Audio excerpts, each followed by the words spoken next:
Les servofreins à dépression font partie de nombreux véhicules. Un servofrein à dépression se compose généralement des composants suivants. À l'arrière du boîtier du servofrein se trouve un raccord de dépression.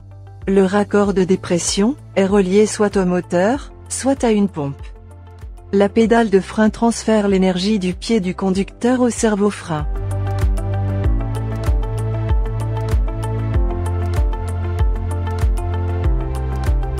Un diaphragme sépare deux chambres l'une de l'autre.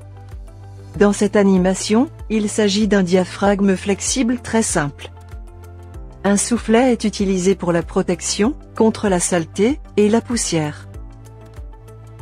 Le boîtier de commande contient un filtre à air et deux ressorts.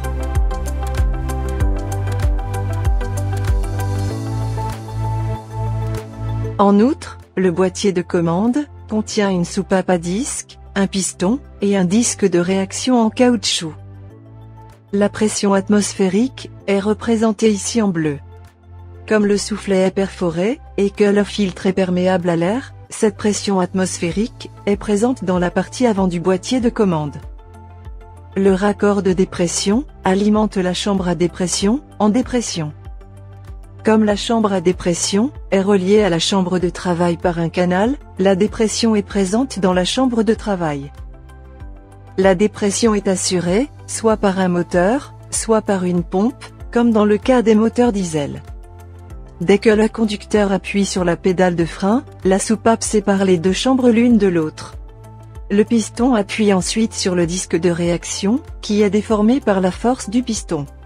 Par conséquent, une connexion entre la partie avant du boîtier de commande et la chambre de travail est établie. Cela crée une pression atmosphérique dans la chambre de travail. La différence de pression entre les deux chambres augmente la force de freinage jusqu'à ce que le conducteur ne pousse pas la pédale de frein plus en avant. Enfin, la soupape déconnecte la partie avant du boîtier de commande de la chambre de travail.